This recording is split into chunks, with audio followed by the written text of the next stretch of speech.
Good to see you.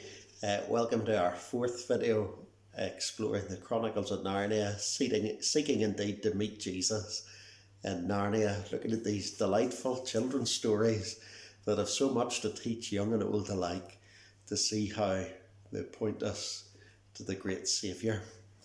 The fourth story in the chronology is entitled Prince Caspian. It's set a long time after the last couple that we heard.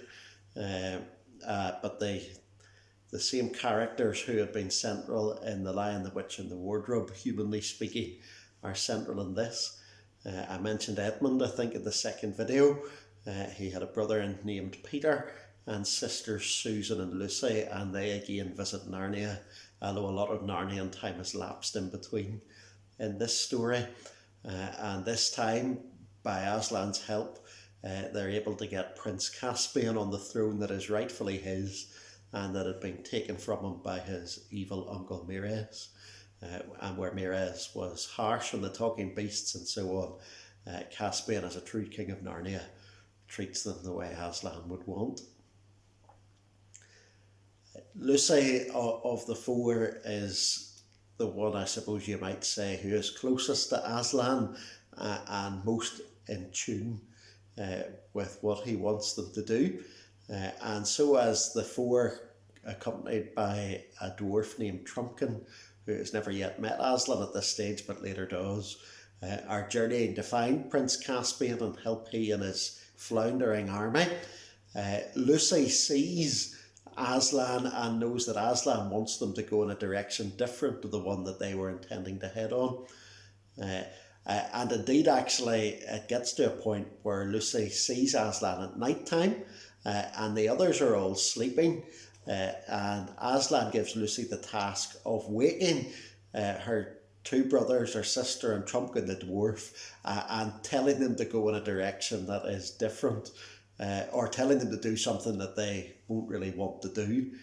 Not an easy thing to do, but eventually Lucy manages to persuade the others that this is indeed what they ought to be doing, although Susan is particularly put out by this whole business happening and huffs and puffs and gets on very awkwardly. And this is what is then said. And so at last they got on the move. Lucy went first, biting her lip and trying not to say all the things she thought of saying to Susan. But she forgot them when she fixed her eyes on Aslan. Well, you can see there's great spiritual wisdom there, isn't there? Her sister had been awkward, she'd been difficult, she'd been annoying, she'd been infuriating. There was much doubtless that Lucy wanted to say and give her a piece of her mind. It would have been surely very tempting to do that. We all can relate to that, can we not? Whether it's with our sister, our brother, our spouse, our children, our parents, our neighbours, whoever it might be.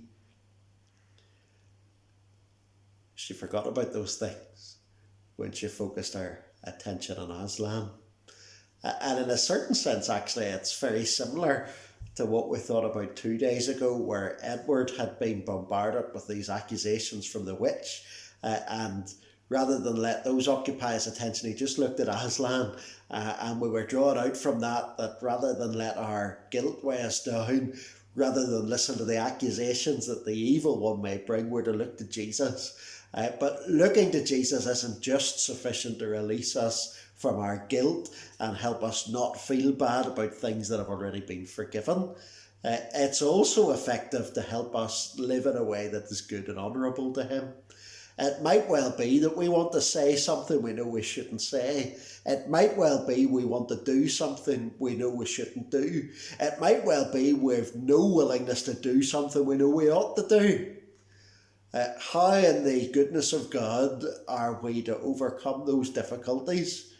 Remembering, of course, that there is forgiveness whenever we slip. But if we're seeking to do the right, if we're seeking to love and honour God, how are we to overcome the desire to do the wrong things? Well, not in our own strength, but by looking to Jesus. Lucy forgot the bad things she had in mind when she looked at Aslan.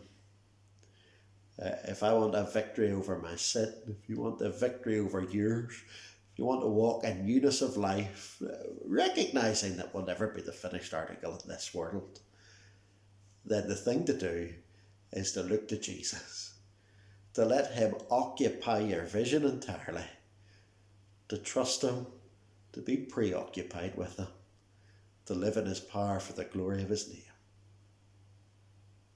Let's look to Jesus. God bless.